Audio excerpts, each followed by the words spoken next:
Cuma kembali di MTT Journey Inspiration of Life. Pagi ini coba mau kita sharingkan teman-teman dengan temanya 3 perbedaan iman antara Nabi Abraham dan Nabi Isa serta kita semua saat sekarang. Jadi saya mau coba perbandingkan teman-teman. Apa sih bedanya beriman saat Abraham beriman, ya saat Nabi Isa beriman, dan juga kita semua saat ini beriman itu. Ada beda teman-teman, beda-beda soal iman itu.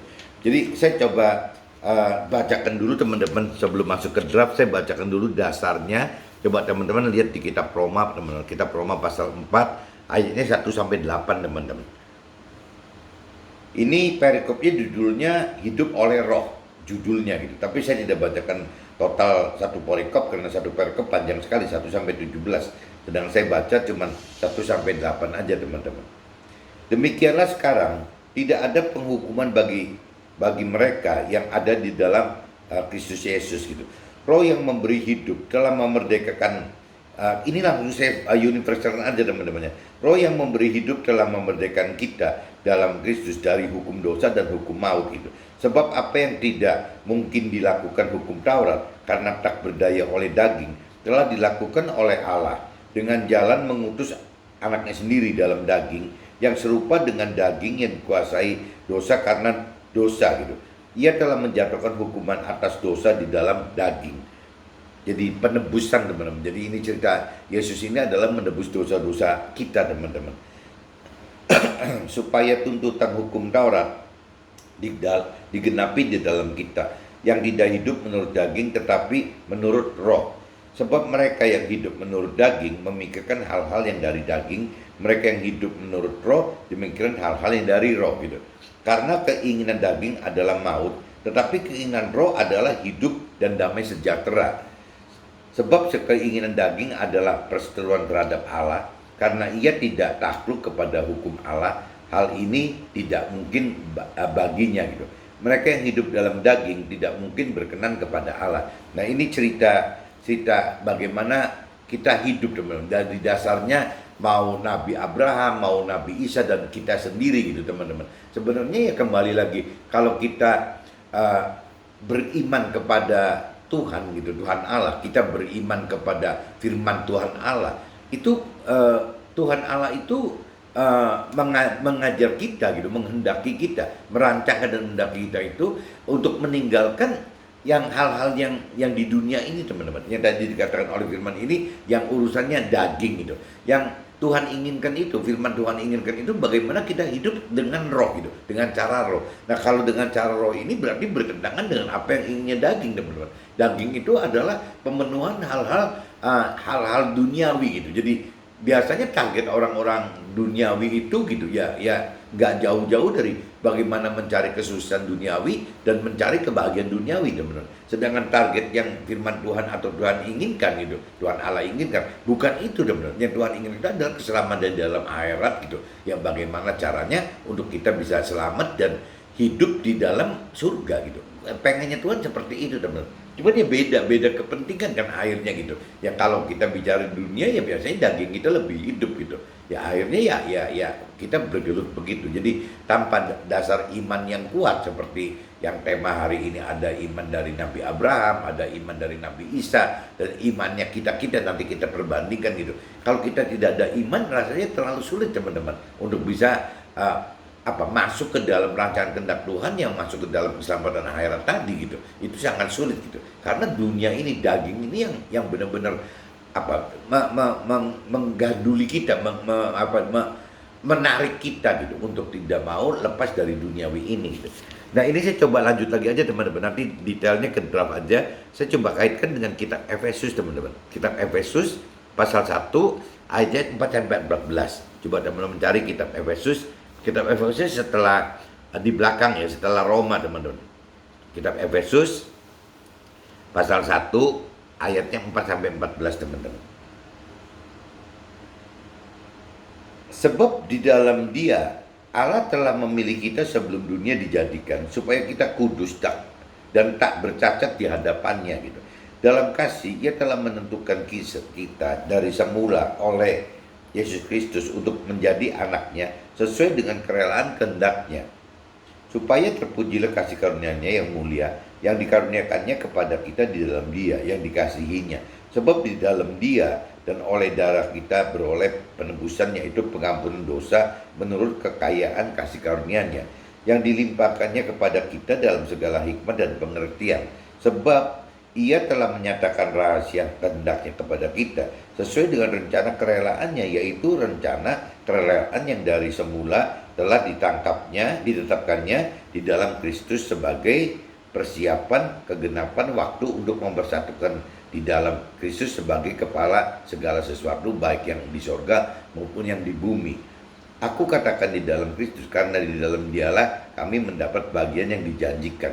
Kami yang dari semula ditentukan untuk menerima bagian itu sesuai dengan maksud Allah yang di dalam segala sesuatu bekerja menurut keputusan kehendak Tuhan Allahnya gitu.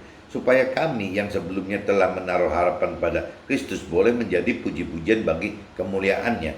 Di dalam dia kamu juga, karena kamu telah mendengar firman kebenaran, yaitu Injil keselamatan, di dalam Dia kamu juga ketika kamu percaya dimeteraikan dengan Roh Kudus yang dijanjikannya itu. Dan Roh Kudus itu adalah jaminan bagian kita sampai kita memperoleh seluruhnya, yaitu penebusan yang menjadikan kita milik Allah untuk memuji kemuliaannya. Nah ini teman-teman dinyatakan di dalam ayat 13 teman, ini yang paling penting itu. Ya pertanyaannya, apakah kita percaya enggak gitu? Kalau kita percaya, ya kita ini mendapatkan roh Tuhan yang dari Tuhan Allah gitu teman. Jadi kalau kita sudah mengerti bahwa di dalam kita itu ada tubuh, jiwa, dan roh itu, roh kita ini dihidupkan, ya maka roh Tuhan akan mengisi roh kita teman. Nah waktu roh Tuhan dan roh kita hidup teman-teman, ya kita seolah-olah sudah memang Tuhan Allah dari awalnya mementeraikan itu gitu. Itu untuk kita, privilege yang Tuhan Allah berikan untuk kita gitu. Untuk apa ada roh Tuhan itu? Ya untuk mampu gitu, untuk mampu mengerti akan firman Tuhan kan, perintah dan peraturan firman Tuhan gitu, dan juga untuk mampu melakukan firman Tuhan teman, agar masuk ke dalam rancangan dan kehendak Tuhan. Jadi dari awal, dari ayat 13 ini sudah dicantum bahwa ya kita ini mendapatkan hak privilege gitu berupa roh Tuhan tadi teman-teman. Kalau roh Tuhan di dalam Nasrani disebutnya di sini Roh Kudus teman-teman. Jadi dimeteraikan dengan Roh Kudus gitu. Tapi kalau saya universalkan itu namanya Roh Tuhan. Nah Roh Tuhan itu apabila di Muslim teman-teman, saya mengatakan bahwa itu namanya nur cahaya yang dari Tuhan Allah gitu. Jadi sama aja gitu. Jadi ini ceritanya seperti itu. Nah tinggal saya nggak ngerti di agama di luar Nasrani dan Muslim apakah ada gitu ya roh Tuhan yang memang dihidupkan di dalam roh kita. Ini saya kurang mengerti teman-teman. Cuman yang jelas kalau dari sisi Nasrani dan Muslim ada gitu, ada seperti itu. Nah ini saya sudah bacakan teman-teman. Jadi saya sudah bacakan di kitab Roma pasal 4 ayat 1 sampai 8, dan saya juga udah bacakan di kitab Efesus ayat 1 pasal 1 ayatnya 4 sampai 14 teman-teman. Nah ini saya coba mulai masuk ke dalam draft aja teman-teman, draftnya saya gitu. Iman Nabi Abraham lebih hadapi halangan yang bersifat pribadi dan pasangan hidup serta keluarga. Ini jadi kalau kita simak teman-teman yang terjadi di ceritanya Nabi Abraham di dalam kitab suci gitu. Mungkin kalau teman-teman di Muslim, kalau kita bicara persamaannya gitu, kalau perbedaannya mungkin jadi nggak ketemu kan. Kalau kita bicara perbedaan antara Nabi Abraham dengan Nabi Ibrahim nggak ketemu gitu. Tapi kalau bicara persamaannya, ya Nabi Abraham ya mirip-mirip dengan Nabi Ibrahim ceritanya gitu di kitab sucinya Muslim di Al-Quran gitu. Nah begitupun Ishak gitu, anaknya Nabi Abraham namanya Ishak, ya itu mirip-mirip dengan cerita Nabi Ismail gitu. Jadi ya tinggal kita mau ngeliat dari perbedaan atau dari persamaan gitu. Kalau kita lihat dari perbedaannya jelas akan ribut bahwa itu beda gitu. Tapi kalau kita lihat dari persamaan ya harusnya ya sama gitu, mirip-mirip sama teman. Cuman saya ceritakan dari sisi versi Nasrani karena saya Nasrani gitu. Saya tidak terlalu mendalami cerita-cerita di dalam Al-Quran itu gitu. Jadi kalau saya cerita dari sisi Nasrani, iman Nabi Abraham lebih hadapi halangan-halangan yang bersifat pribadi dan pasangan hidup serta keluarga. Jadi cerita iman, bagaimana Tuhan melatih iman Abraham itu, kalau saya pelajarin dari cerita-cerita di kitab suci, itu tidak ada benturan dengan orang lain teman-teman.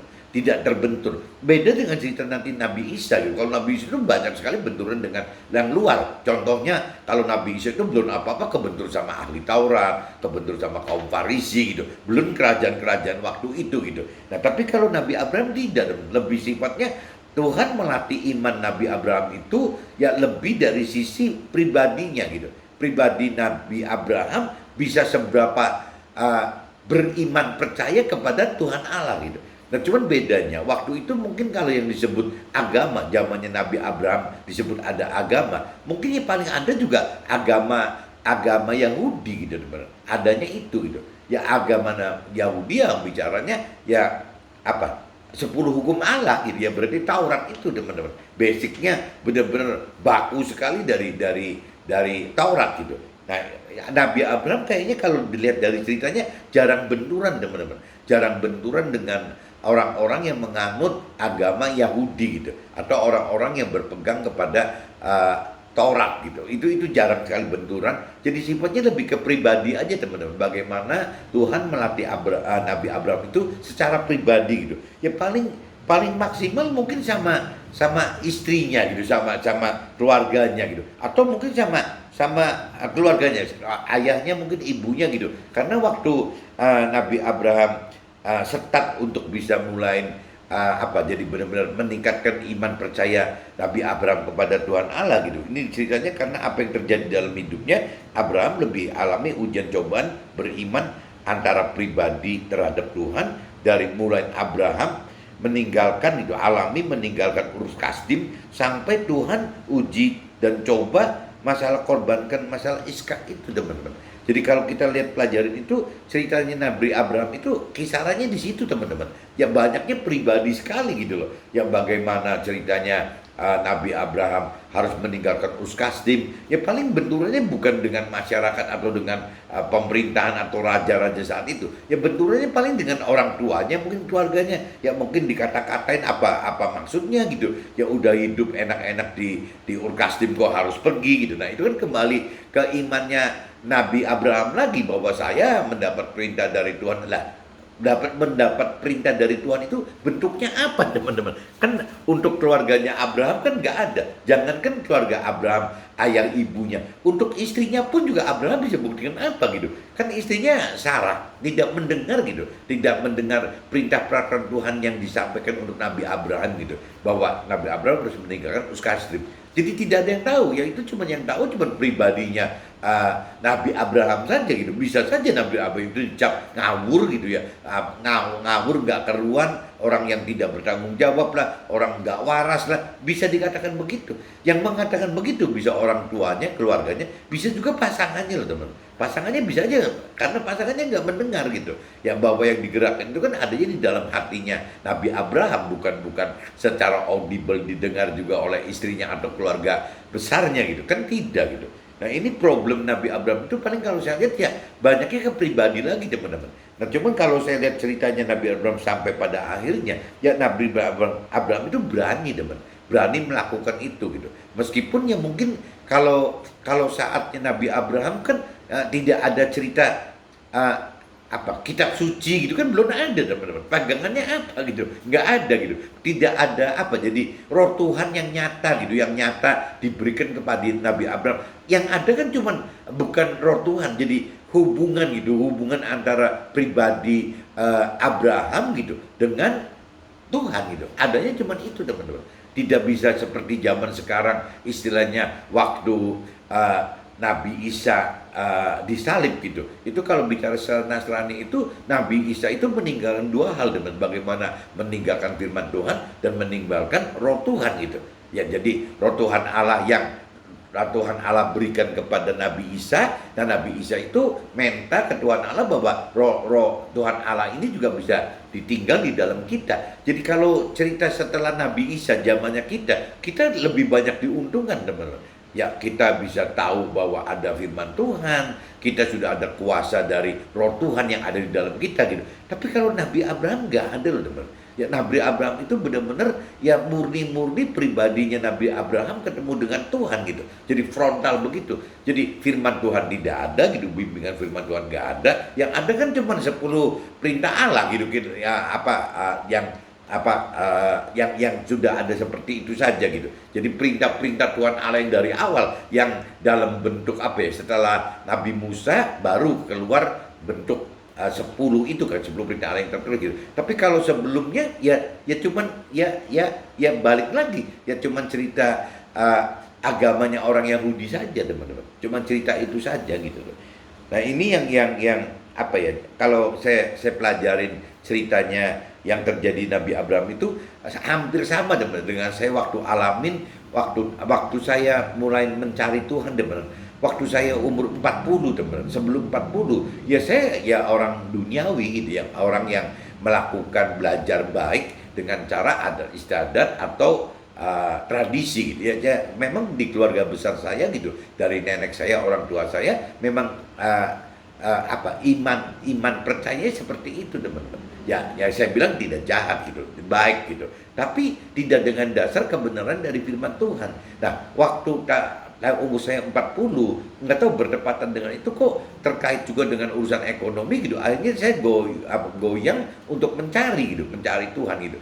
Waktu itu teman-teman, waktu masalah urusan ekonomi sebenarnya mudah sekali gitu. Waktu tahun 2000 terjadi itu, apabila saya tetap dengan pola-pola rasio, dengan pola-pola duniawi, ya mudah sekali saya ke orang tua saya atau ke keluarga besar saya gitu untuk minta bantuan pasti bisa teratasi. Tapi waktu itu saya nggak bisa gitu. Herannya saya nggak bisa minta bantuan orang tua atau keluarga. Akhirnya saya benar-benar ingin proof gitu, minta ujian cobaan dari Tuhan gitu. Ya apa memang kalau Tuhan ada yang buktikan gitu bahwa memang bisa terjadi mujizat, karena saya ngarepin waktu itu mujizat, nggak ada jalan lain buat saya gitu. Nah, waktu saya bicara seperti itu ya terjadi mujizat tahun 2001 itu teman, bahwa dari situ saya makin percaya bahwa beriman bahwa Tuhan itu ada. Tapi perjalanan saya sampai membaca firman Tuhan teman, itu kan dari tahun saya 2000 mencari Tuhan, saya baru bisa terima Tuhan itu 2007 teman-teman. Berarti saya baru membaca firman Tuhan itu 2007. Nah, perjalanan dari 2000 ke 2003 sampai ke 2007 ini kalau saya bayangkan itu jadi nggak jauh-jauh seperti jadi seperti Nabi Abraham yang alami gitu. Jadi saya percaya bahwa Tuhan itu ada ya, dan saya berusaha untuk berkomunikasi seperti menganggap Tuhan itu seperti advisor saya gitu, penasihat saya. Cuma seperti itu. Jangan-jangan saya juga lagi mikir apa Nabi Abraham juga seperti itu gitu. Jadi yang hidup itu saya belum mengerti bahwa manusia ada tubuh, jiwa, dan roh. Saya juga nggak mengerti begitu teman-teman. Jadi saya cuma tahu bahwa ya kalau dulu waktu saya zamannya tradisi atau adat istiadat, kadang-kadang ya berbicara dengan perantara-perantara ke Tuhan Allah, atau mungkin juga identiknya ke Tuhan Allah langsung, karena di dalam tradisi dan adat istiadat kan tetap ada teman-teman. Jadi banyak perantara. Kalau bedanya gini teman-teman. Kalau cerita di Nasrani, perantaranya itu kan jelas Nabi Isa gitu. Jelas satu gitu. Yang namanya di Muslim perantaranya jelas gitu. Ya bahwa Nabi Muhammad gitu.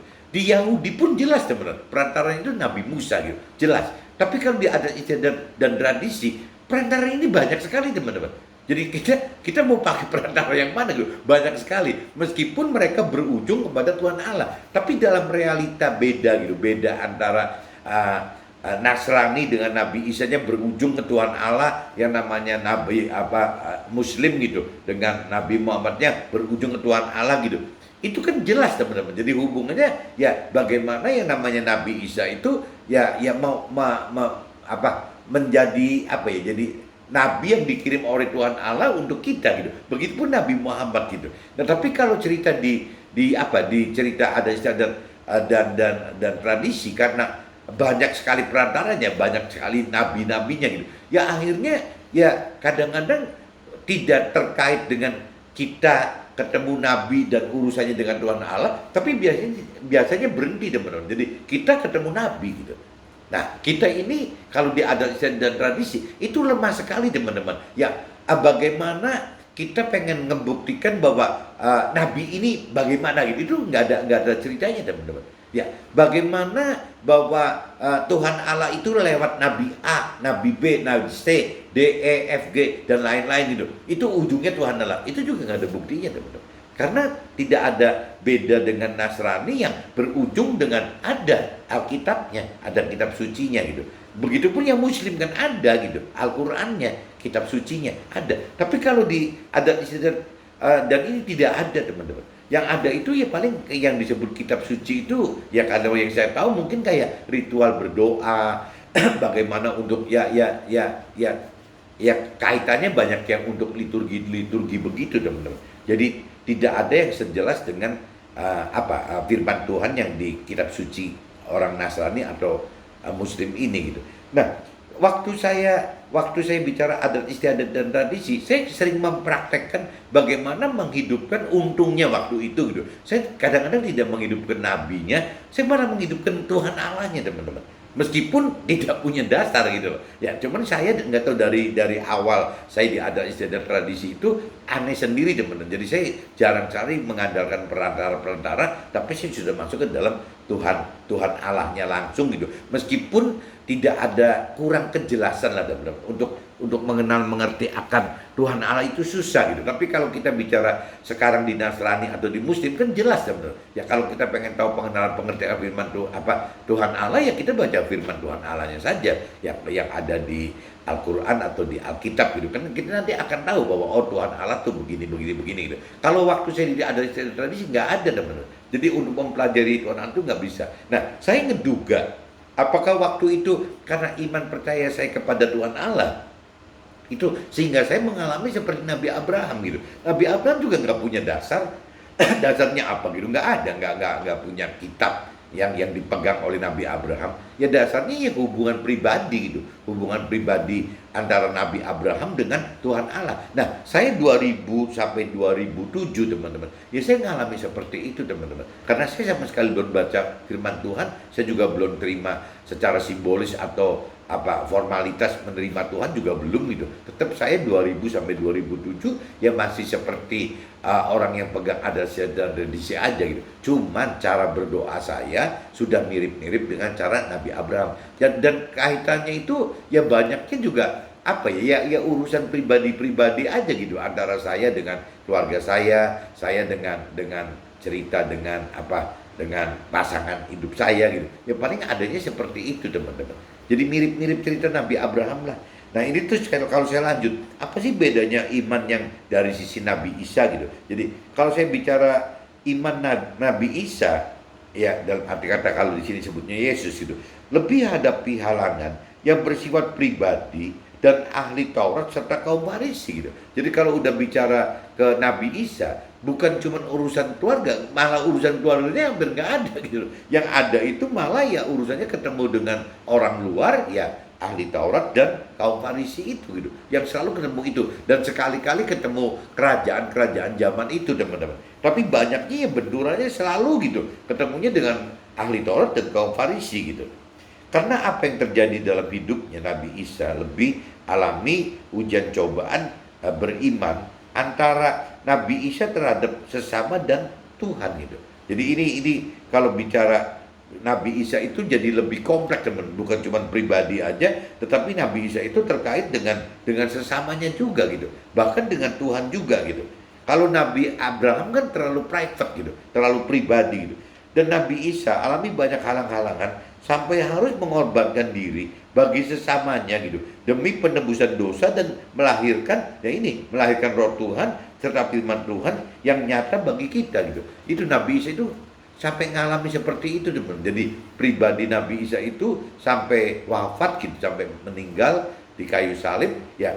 Sebenarnya mudah sekali Nabi Isa untuk menghindar dari halangan itu gitu ya, menjadi rintangan mudah sekali. Tapi kalau sampai Nabi Isa waktu itu tidak mengorbankan diri gitu, tidak wafat, tidak taat mengikuti perintah Tuhan Allah untuk memang dia diciptakan untuk menebus dosa itu dengan cara disalib, wafat di kayu salib itu gitu. Ya rasanya sampai ini hari kita akan tidak lahir yang namanya firman Tuhan dan kita juga tidak akan dapat lahir dari Roh Tuhannya gitu teman-teman. Tidak akan lahir itu gitu.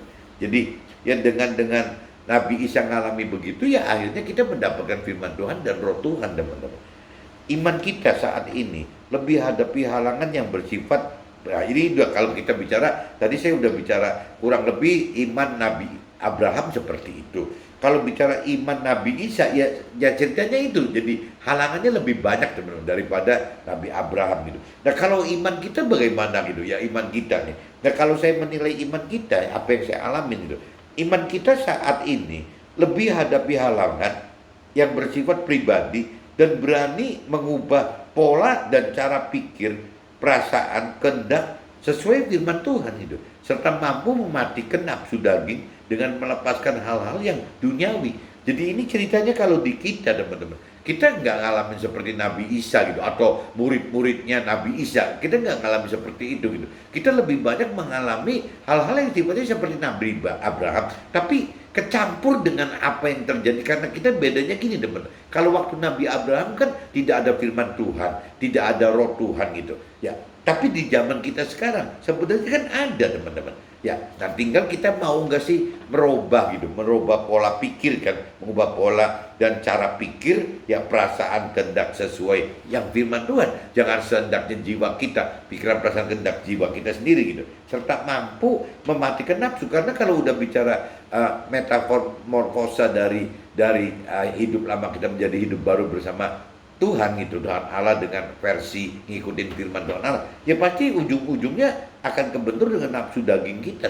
Bagaimana kita berani nggak melepaskan hal-hal yang duniawi gitu. Nah ini tidak mudah teman, bagi kita yang sudah biasa hidup di dunia, dan memang kita ini dari sananya dagingnya nggak bisa dibunuh teman, tetap hidup gitu ya, sebagai ujian untuk naikkan level iman kita. Kalau kita nafsu daging kita dibunuh gitu ya, akhirnya kita nggak bisa berkembang imannya teman. Jadi Tuhan memang tidak matikan nafsu daging kita, tidak matikan daging kita. Tujuannya itu bagaimana untuk level iman kita naik terus gitu.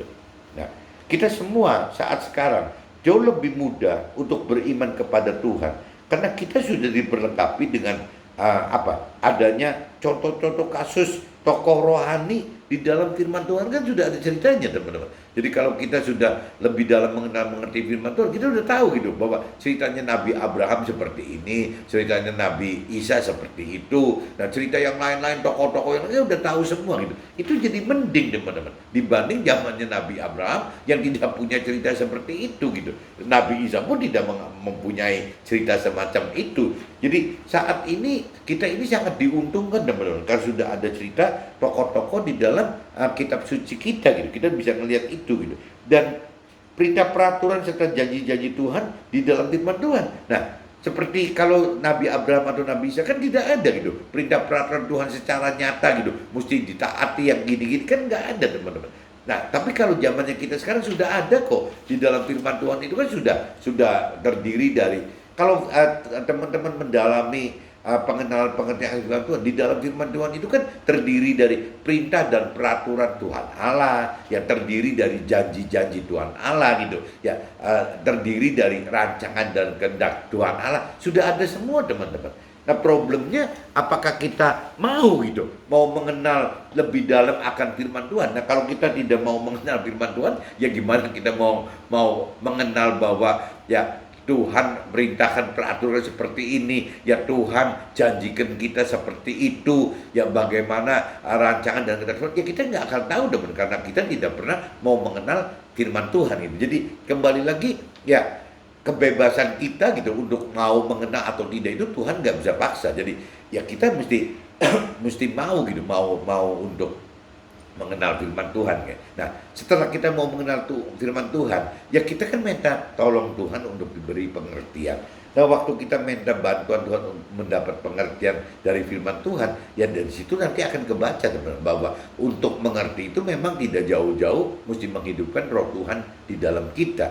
Untuk melakukan firman Tuhan itu tidak jauh-jauh harus melakukan, yaitu harus menghidupkan roh Tuhan di dalam kita. Nah, waktu kita belum mengenal firman Tuhan, kita tidak tahu teman-teman bahwa di dalam kita itu ada roh Tuhan, itu ada roh Tuhan di dalam kita. Lah di dalam mana gitu? Nah itu balik lagi, apabila ada kedalaman pengenalan pengertian firman Tuhan, ya kita akhirnya tahu bahwa di dalam kita ini ternyata tidak cuma seperti orang dunia katakan hanya terdiri dari tubuh dan jiwa saja gitu ya, tapi juga terdiri dari unsur roh gitu. Nah roh inilah adalah wadah dari tempatnya roh Tuhan di dalam kita gitu. Nah, waktu kita menghidupkan roh Tuhan begini, yang tadi di firman yang di Efesus itu dinyatakan bahwa ya sebenarnya kalau kita percaya kepada Tuhan Allah, ya itu jelas Tuhan Allah sudah meteraikan bahwa roh Tuhan atau Roh Kudus itu memang miliknya kita gitu, miliknya orang percaya gitu.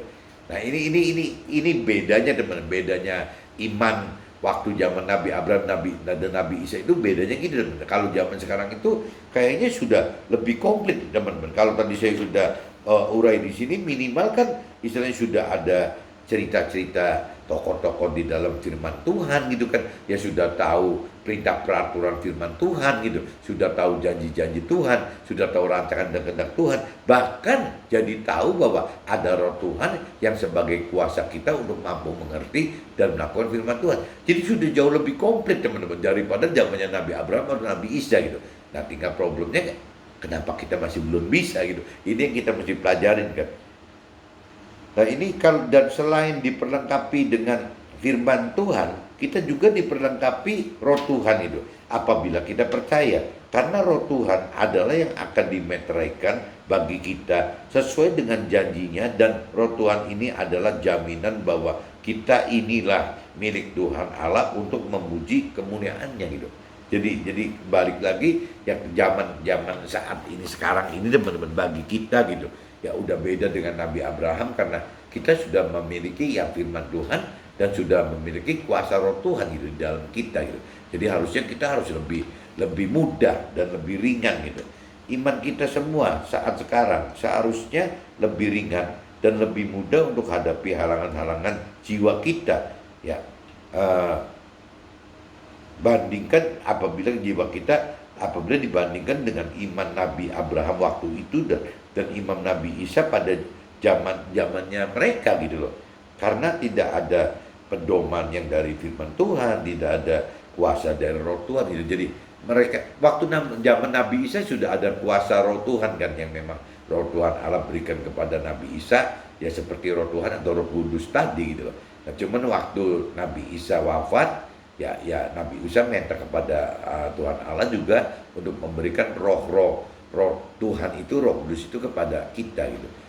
Dan yang saya tahu sih roh Tuhan itu tidak cuma melulu miliknya orang Nasrani teman-teman. Karena kalau bicara versi dari sisi Nasrani aja udah kebaca bahwa roh Tuhan itu mestinya dimiliki oleh semua manusia teman-teman. Cuma problemnya kan ada manusia, bukan cuma Nasrani saja maksudnya. Problemnya kan apakah manusianya sudah tahu gitu bahwa memang ada roh Tuhan yang diberikan Tuhan Allah kepada semua manusia ini. Ya tinggal itu aja. Jangankan di luar Nasrani gitu, dan di orang-orang Nasrani pun banyak yang nggak tahu kok teman-teman bahwa Tuhan itu memberikan roh Tuhan gitu bagi kita, setiap manusia itu ya berupa Roh Kudus gitu. Ya itu aja orang Nasrani semua tahu gitu. Nah, ini saya kembalikan lagi, jadi pagi ini seperti itu teman-teman. Jadi 3 perbedaan iman itu seperti ini gitu. Jadi saya cuma cuplik aja. Iman Abraham berarti sifatnya pribadi banget. Imannya Nabi Isa ini mulai bicaranya udah kecampur ya dengan gangguan, bukan cuma pribadi aja tapi ada ahli Taurat, apa kaum Farisi yang menentang dia gitu. Nah, tapi kalau bagaimana dengan iman kita? Ya iman kita ya umumnya gitu teman-teman. Ya kalau paling apa ya, kalaupun sifatnya pribadi ya pribadi apa yang tadi Nabi Abraham alami gitu. Jadi mungkin seperti yang saya pernah alami gitu ya, waktu awal-awal saya, ya bukan awal-awal kali ya, sampai sekarang pun juga masih ada satu tanda tanya bagi keluarga saya, mungkin ya bagi keluarga besar saya mungkin saya masih dianggapnya aneh gitu, karena ukurannya keluarga besar kan pasti hal-hal duniawi teman-teman, suksesi duniawi dan kebahagiaan duniawi gitu. Nah, ini yang untuk keluarga besar saya melihat saya nggak ada proof seperti itu gitu. Ya cuman aneh aja nih orang kok berubah gitu. Cuman itu aja gitu. Itu dari sisi keluarga besar, dalam arti kata keluarga besar itu dari paman-paman dan anaknya paman-paman gitu. Ya itu akan menjadi seperti itu. Ya mungkin juga dari keluarga kecil saya, mungkin keluarga kakak adik saya gitu. Begitupun dengan pasangan saya kali, dengan anak-anak saya gitu, dengan mertua saya, dengan orang tua saya, mungkin ya saya dinilainya ya aneh. Nah, tinggal tergantung sekarang pengenalan pengertian mereka itu soal hidup itu bagaimana gitu. Kalau memang pengenalan pengertiannya sudah hidup seperti yang Tuhan rancang kehendaki, ya mungkin buat mereka saya ini tidak aneh gitu. Ya memang harus seperti itu gitu. Tapi bagi keluarga besar saya atau keluarga kecil saya atau keluarga saya sendiri gitu, baik itu anak-anak atau istri saya, orang tua saya atau mertua saya, bisa saja kalau mereka masih dengan pola pikir duniawi gitu, ya dianggapnya ya aneh juga.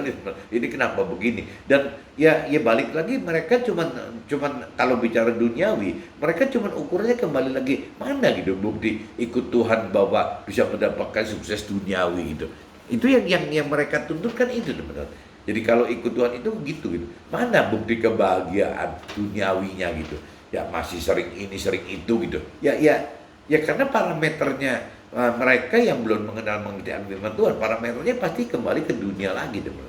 Dan bahkan banyak sekali orang yang, kalau yang saya perhatikan itu banyak sekali orang-orang yang menjadikan Tuhan itu, ya itu yang saya pernah sharingkan seperti pesugihan itu gitu. Jadi mengikut Tuhan itu ya dengan target untuk mencari kesuksesan duniawi dan kebahagiaan duniawi gitu. Padahal kalau udah mendalami lebih dalam gitu, bahwa Tuhan Allah itu tidak pernah mengendaki itu gitu loh. Ya tidak pernah. Malah yang target sukses dan duniawi dan kebahagiaan duniawi itu adalah bukan dicari gitu, bukan kita harus mati-matian mencari itu. Ya itu katanya ya tambahannya dari Tuhan aja, nanti Tuhan yang beri saja gitu. Nah terus apa yang dicari gitu? Yang dicari, yang Tuhan inginkan adalah bagaimana mencari Tuhan pribadi dulu, pengenalan pengertian akan pribadi Tuhan, dan juga Tuhan pengen kita mengenal dan mengerti akan firman Tuhannya gitu. Itu yang Tuhan inginkan gitu. Carilah dulu kerajaan surga dan kebenarannya, dan baru yang lain akan tambahkan. Tapi orang dunia kan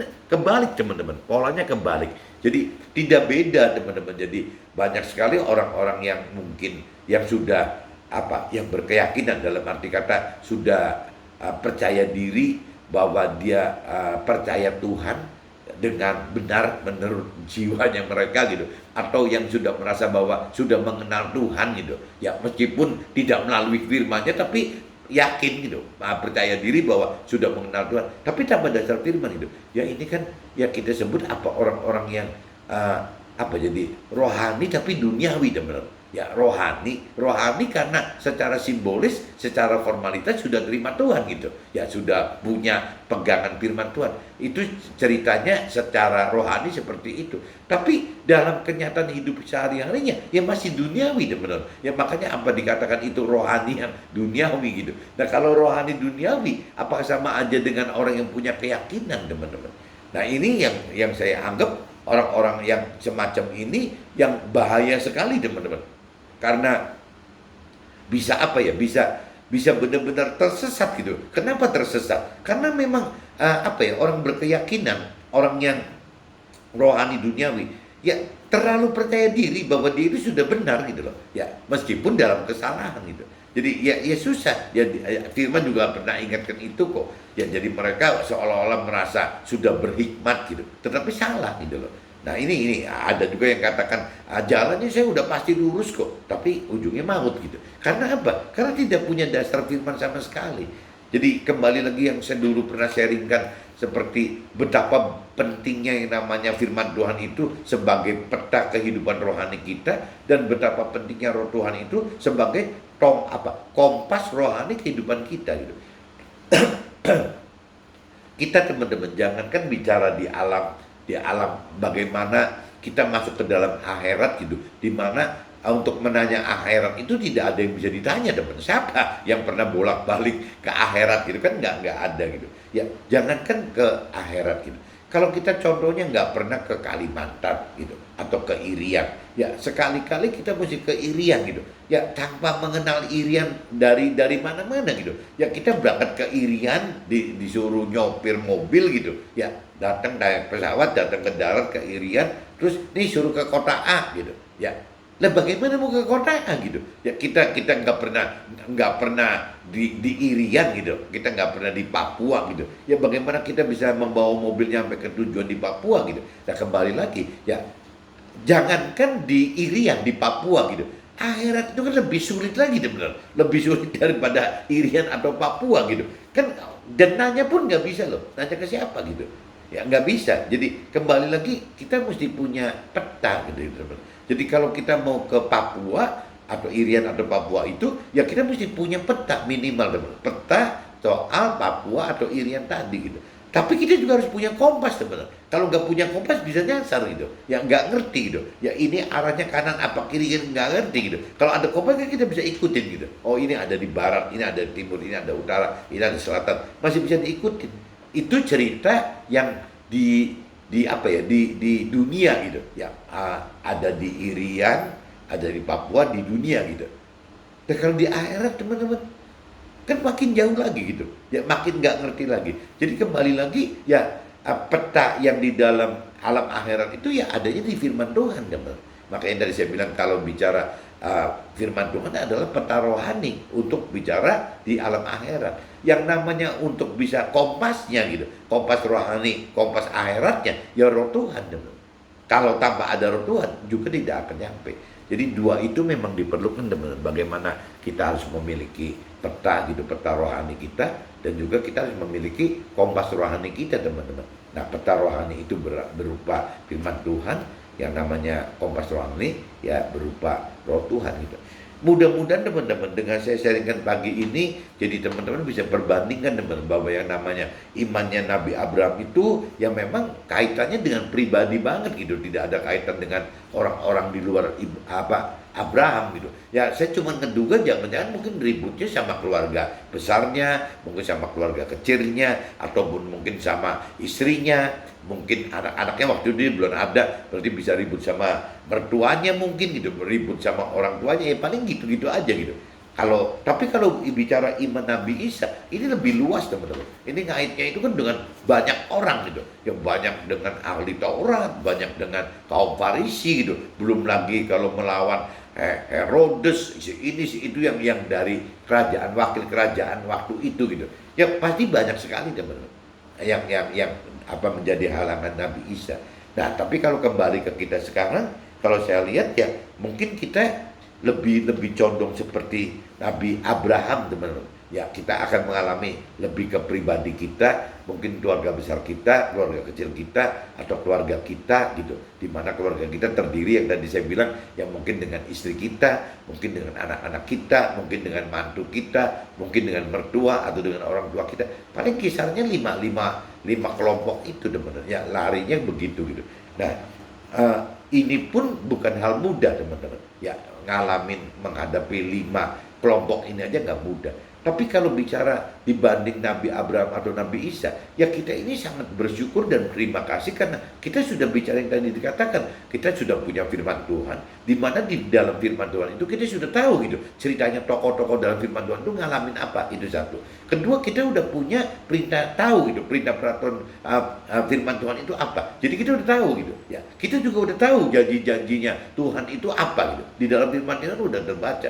Kita juga udah tahu bagaimana caranya kita harus untuk melakukan firman Tuhan itu harus punya roh Tuhan yang dihidupkan gitu. Jangankan melakukan firman Tuhan, untuk mengerti firman Tuhan pun ya firman katakan harus bisa menghidupkan roh Tuhan.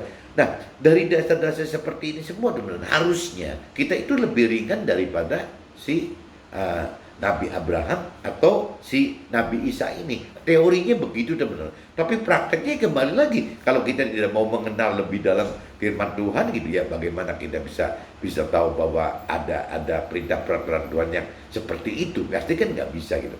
Nah, untuk melakukannya, teman-teman, apabila kembali lagi tidak roh Tuhan dihidupkan, ya kita tidak akan mampu mengerti akan firman Tuhan, dan kita juga tidak akan mampu melakukan firman Tuhan gitu. Jadi kendalanya begitu, teman-teman. Ya zaman sekarang, zaman kita ini, saat iman kita saat sekarang ini harusnya teoritis lebih mudah daripada Nabi Abraham atau Nabi Isa. Tapi dalam prakteknya ya sangat bergantung kembali ke kita lagi, teman-teman. Kalau kita tidak menghidupkan roh Tuhan, kita tidak mengenal firman Tuhan, dan kita tidak menghidupkan roh Tuhan, rasanya juga ya tetap nggak bisa mampu, teman. Mudah-mudahan 3 perbedaan iman yang saya maksud ini gitu, antara beda Nabi Abraham, Nabi Isa, serta kita sendiri saat sekarang bisa lebih tertangkap, dan teman-teman bisa lebih lebih tergerak untuk dicoba gitu, karena jelas lebih ringan dan lebih mudah, teman. Oke, teman-teman. See you, bye bye.